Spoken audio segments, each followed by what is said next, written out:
সমাহাৰ নাট্যগোষ্ঠীৰ উদ্যোগত অহা 12 ছেপ্টেম্বৰৰ পৰা গুৱাহাটী জিলা পুথিভঁৰাল প্ৰেক্ষাগৃহত অনুষ্ঠিত হ'ব পঞ্চদশ বাৰ্ষিক ব্ৰজনাথ শৰ্মা সোঁৱৰণী আন্তঃৰাজ্যিক নাট সমাৰোহ।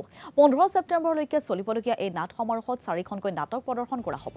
উদ্বোধনীৰ দিনা ডক্টৰ সীতানাথ লহকৰৰ ৰচিত নাট PIL 99 প্ৰদৰ্শন কৰা হ'ব। 13 ছেপ্টেম্বৰত দ্ৰোহী, 14 ছেপ্টেম্বৰত ইমান ধুনীয়া পৃথিৱীখন আৰু 15 ছেপ্টেম্বৰত সীতানাথ লহকৰৰ দ্বাৰা পৰিচালিত নাটক ন্যায় প্ৰদৰ্শন কৰা হ'ব। এইকেইটা প্ৰদৰ্শনীতে নাট্যপ্ৰেমী ৰাইজৰ উপস্থিতি কামনা কৰিছে আয়োজক সমিতিয়ে। পঞ্চদশ বাৰ্ষিক ব্ৰজনাথ শৰ্মা সোঁৱৰণী আন্তঃৰাজ্যিক নাট সমাৰোহ। সমাৰোহখিনি এবাৰ 4 দিনীয়াকৈ উদযাপিত হ'ব। আৰম্ভ হ'ব 12 ছেপ্টেম্বৰৰ দিনা, শেষ হ'ব 15 ছেপ্টেম্বৰৰ দিনা।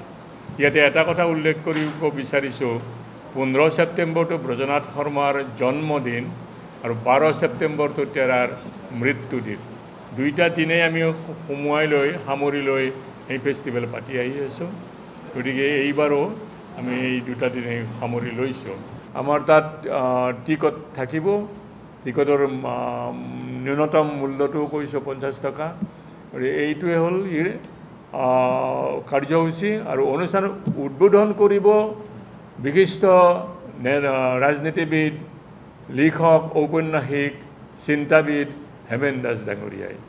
আৰু ছবিনিৰখন স্মৃতিগ্ৰন্থ উন্মোচন কৰিব বড়ো সাহিত্য সভাৰ প্ৰাক্তন সভাপতি তৰেণ বড়ো ডাঙৰীয়াই।